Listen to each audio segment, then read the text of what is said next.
Selamat sore, Sobat Media sekalian. Selamat berjumpa di acara Kabar Buku, Tangan Terbuka Media, Bangun Jiwa via Media. Ya, hari ini spesial kita bertemu dengan Pendeta Tias. Selamat sore, Pak. Selamat Pendeta sore, Tias. Pak Kris Hidayat. Iya, Pendeta Tias adalah penulis buku Sekolah Kristen dan Jalan Turun Yesus. Dan kita akan berbincang-bincang untuk mengenal buku ini, tentu saja juga mengenal Pendeta Tias dan pelayanan di Sekolah Widya Wacana Purwodadi. Ya. Baik. Iya, Pak Pendeta. Tadi saya sempat melihat-lihat pelayanan Bapak di sini dan ada pertemuan juga dengan para guru ya, kepala sekolah. Ya. Sangat menarik buat saya. Ya. Nah, mungkin kita berkenalan dulu Pak, dengan buku Sekolah Kristen dan Jalan Turun Yesus ini. Ya. Dua hal yang menarik, tapi mungkin juga dua hal yang mengejutkan kalau buat saya ya Pak ya. Karena buku ini ditulis di tengah-tengah pergumulan Pendeta Tias dan jemaat di Purwodadi untuk mengelola sekolah Kristen. Ya. Nah, kita bisa mulai dengan bagaimana Pak panggilan sekolah Kristen dengan perkembangannya zaman sekarang. Ya, terima kasih Pak Kris Hidayat berkunjung di Sekolah Kristen YPK Widya Wacana, terkhusus SMP Kristen Purwodadi ini. Salah satu sekolah yang diakui, didirikan oleh yayasan yang bernaung di gereja-gereja Kristen Jawa Purwodadi dan GKI Purwodadi. Ya, mestinya gereja dan sekolah Kristen juga termasuk yayasan perguruan Kristen Widya Wacana itu punya panggilan yang sama tentang visi pendidikan. Nah, itulah yang kemudian kita pergumulkan. Gereja sebagai tubuh Kristus, apa panggilannya di tengah keberadaan sekolah-sekolah Kristen, apalagi yang sekarang cukup banyak yang mengalami misalnya jumlah murid semakin sedikit gitu. Ya. Bagaimana kita tetap semangat, berpengharapan, menyemai, menaburkan nilai-nilai pendidikan Kristen di situ. Ya. Kurang lebih begitu, Pak. Ya, jadi lalu yang menarik justru ketika dipadankan dengan jalan turun Yesus. Ya. Nah, ini kira-kira penemuannya seperti apa, Pak? Apakah memang Bapak sudah menggelutinya atau kemudian bagaimana nih mulainya? Ya, kebetulan pada tahun 2012 saya mendapat kesempatan studi di Duta Wacana dan tugas akhir itu saya menulis tesis tentang Henry Nouwen. Dan darinya kemudian saya menemukan gagasan tentang jalan turun. Jalan turun Tuhan Yesus, yaitu jalan belas kasih tanpa mengecualikan siapapun.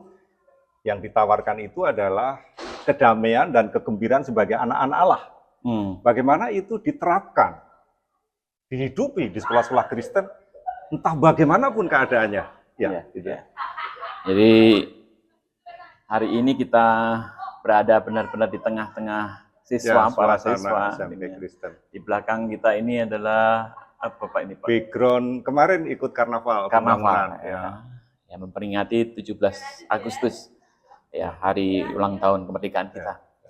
Dan ada siswa-siswa yang menunggu jemputan atau ini atau ekskul Pak? Istirahat yang kedua. Ya. Baik. Iya. Nah, jalan turun Yesus yang memang Bapak sudah geluti ketika dari tesis tadi ya Pak ya. Lalu kaitannya dengan sekolah Kristen ini tadi? Ya, kami bisa sampaikan bahwa yang ditawarkan sekolah Kristen mestinya bukan persaingan. Untuk kemudian merasa lebih unggul daripada yang lainnya. Tetapi kegembiraan, kedamaian, meskipun ya jumlah muridnya tidak sebanyak dulu gitu. Itulah jalan turun. Jalan turun yang itu diimplementasikan dihayati ketika Bapak melayani sekolah Kristen ini dengan semua pergumulannya ya. Iya. Baik, terima kasih Pak Pendeta Tias. Kita lanjutkan di bab ketiga dan keempat ini tentang komunitas hati. Ya, ya. Jadi mungkin melanjutkan tadi kegembiraan melayani, kegembiraan Sebagai anak-anak Allah, ya. Ya. Apa hubungannya dengan komunitas hati, Pak? Komunitas yang mana ini lagi, Pak? Ya. Jadi kalau sekolah Kristen dengan kondisi murid yang sedikit atau terbatas, itu bisa jadi tidak dikatakan ideal oleh pemerintah atau oleh masyarakat. Tetapi masih bisa tetap berpelayanan sebagai komunitas. Karena komunitas itu lebih mengedepankan kebaikan pertumbuhan bagi anggotanya. Meskipun hanya ada 1 atau 2 siswa, tapi bagaimana kita meyakini ada kebaikan pertumbuhan yang bisa kita kembangkan bersama mereka. Jadi komunitas hati yang peduli. Ya, dan tanpa mengecualikan siapapun. Artinya berapapun jumlah siswanya, berapapun jumlah gurunya, tingkat kecerdasannya itu tidak dikecualikan untuk mengembangkan sekolah Kristen sebagai komunitas hati. Ini bahkan ada dari 10 sekolah Kristen di yayasan kami, 2 diantaranya itu kepala sekolahnya tidak Kristen. Itu tapi kami yakin bagian dari warna komunitas yang saling menerima dan saling tanpa pengecualian. Ya, itu dimungkinkan ketika komunitas itu dibangun berdasarkan keheningan. Keheningan itu melampaui pikiran. Keheningan itu melampaui kata-kata. Dan keheningan itu menuntun kita bisa mengalami Tuhan.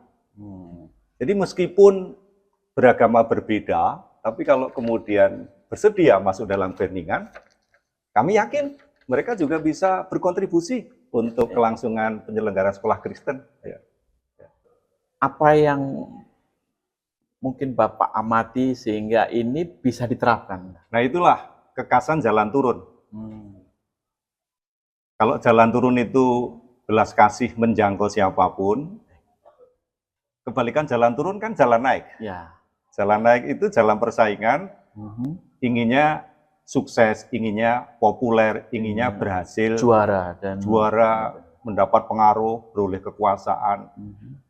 Ya, tapi kalau sekolah Kristen dalam kondisi yang tidak mudah, kemudian mau berharap seperti itu, bersaing dengan yang lain, apa mungkin gitu? Malah kita akan merasakan kesulitan. Nah, lalu apa yang dikembangkan? Nah, yang dikembangkan kemudian yakin di sekolah Kristen itu ada Tuhan. Allah yang hadir. Dalam keheningan kita bisa merasakannya dan kita tetap bisa bergembira, kita tetap bisa merasakan kedamaian. Karena kegembiraan, kedamaian itu pemberian Tuhan ketika kita mau berada dalam keheningan. Nah, prakteknya ini Pak, apakah Bapak sudah bisa menularkan hal ini kepada para guru, terutama mungkin mestinya kepada para murid yang akan belajar dengan gembira tentu saja, Pak. Jadi misalnya dalam hal pembelajaran literasi, kami menggunakan yang Kristen Alkitab. Sudah ada daftar bacaan tiap hari.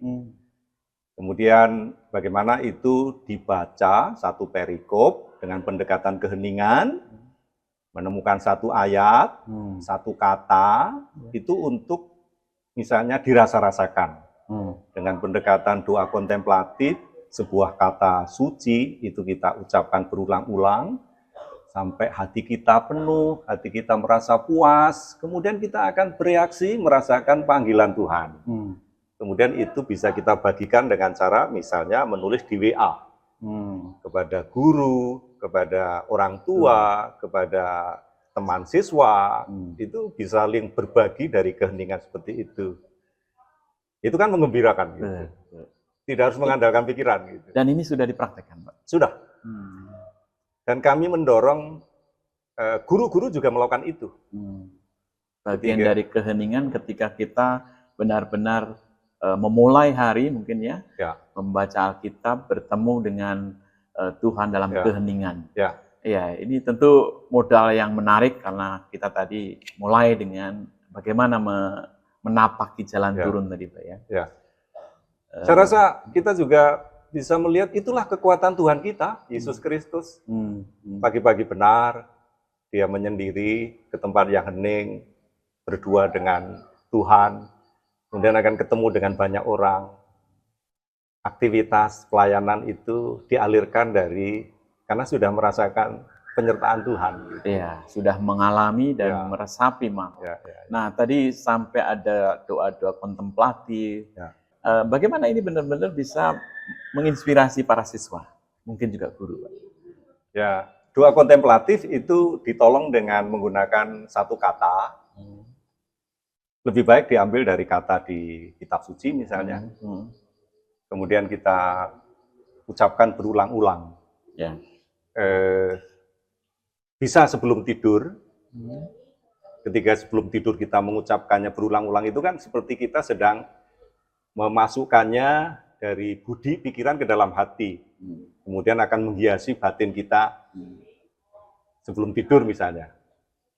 Atau kemudian setelah bangun tidur, dengan menemukan satu kata dari bacaan suci, kita ulang-ulang. Misalnya, Tuhan Gembalaku, kita ulang-ulang. Nanti sepanjang perjalanan, ketika beraktivitas, tidak mustahil, kata itu menggema dalam hati kita. Iya. Kalau kembali ke siswa, guru, dan juga komunitas sekolah ini, Pak. Bapak sudah melihat hal itu? Mulai diterapkan, mulai kemudian dipraktekkan? Ya, saya sudah mulai melihat. Jadi kesulitan kita kemarin mencari siswa, sekarang kita dekati dengan pada awal tahun ajaran sudah harus punya daftar bakal calon siswa. Sudah mempersiapkan. Misalnya SMA sudah harus punya daftar calon murid yang sekarang di kelas 3 SMP. Menyapanya setiap pagi misalnya dengan tadi berbagi getaran dari pembacaan Alkitab secara kontemplatif. Guru-guru rasanya ya antusias menyambut ini. Gitu. Ya, dan pasti banyak tulis-menulis literasi yang Bapak sampaikan tadi yang bisa diolah lagi dan mungkin menjadi buku yang memperkaya atau hal yang memperkaya buku kita. Nah, kembali ke buku ini, Pak. Tadi pasti banyak hal yang sebetulnya ingin Bapak sampaikan dari pergumulan, tapi juga harapan bagaimana komunitas hati tadi peduli dengan keberadaan pendidikan kita. Tidak bisa dipungkiri bahwa bisa kita jumpai orang tua kita, Bapak Ibu alumni yang mungkin merasa sedih melihat kondisi sekolah Kristen sekarang. Mereka menangis. Saya rasa itulah gambaran ada keputusasaan. Tapi bagaimana justru kita akui, oh saya putus asa. Kemudian justru kita beralih ke pengharapan. Hanya orang yang pernah mengalami putus asa itu yang ngerti pengharapan. Dan bisa bangkit. Bisa bangkit. Pengharapan itu bukan karena optimis, apalagi karena pesimis, tapi karena yakin Tuhan ada kok. Tuhan bisa kita temukan dalam keheningan. Nah, harapannya gereja, sekolah Kristen semakin menyatu, sekolah Kristen semakin mengakar di gereja, dan akhirnya nanti mengakar di masyarakat melalui pemuritan dengan keheningan. Siapapun yang ingin menemani sekolah Kristen berbenah di jalan bela rasa, ada beberapa kemungkinan pilihan. Misalnya hadir bersama di sekolah Kristen, seperti Pak Kris Hidayat dengan tangan terbuka sekarang, itu sudah sangat menolong kami. Yang kedua mungkin memberi bantuan.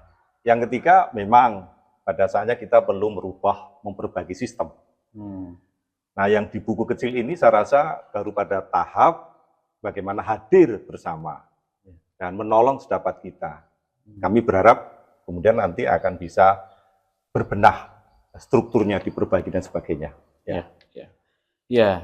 Tentang keputusasaan dan pengharapan ada di bab 6. Nah, tentu saja buku ini masih bisa dikembangkan dan menantang kita untuk membaca lebih lanjut.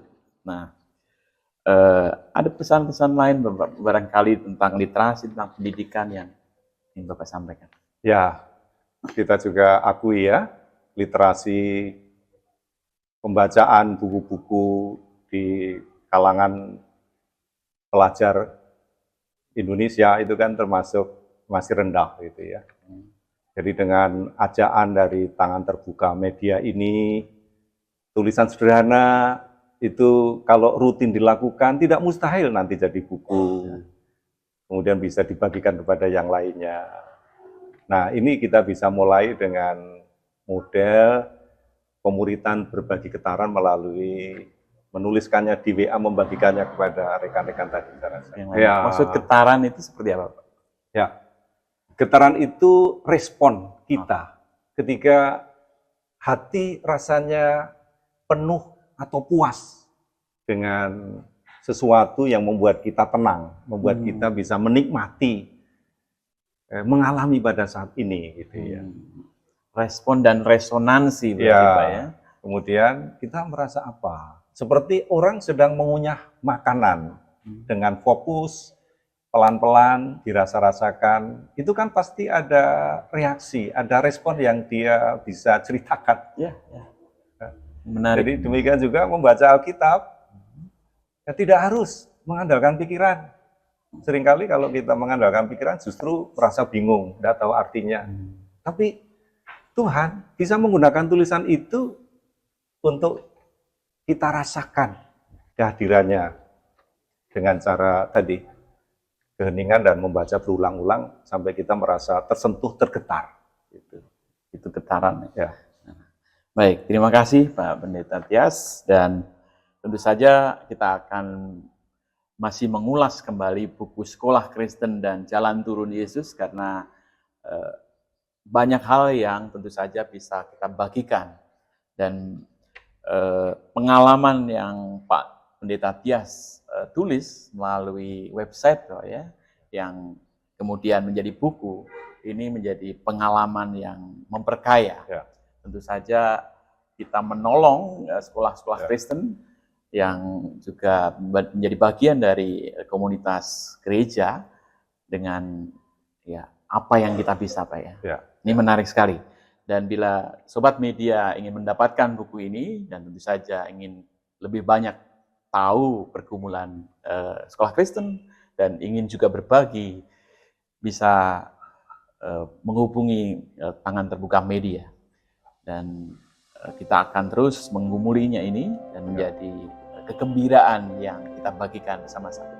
Terima kasih Pak Pendeta Tias. Demikian kabar buku dari Tangan Terbuka Media kali ini. Sampai jumpa di siaran kami selanjutnya, dan Tuhan Yesus memberkati.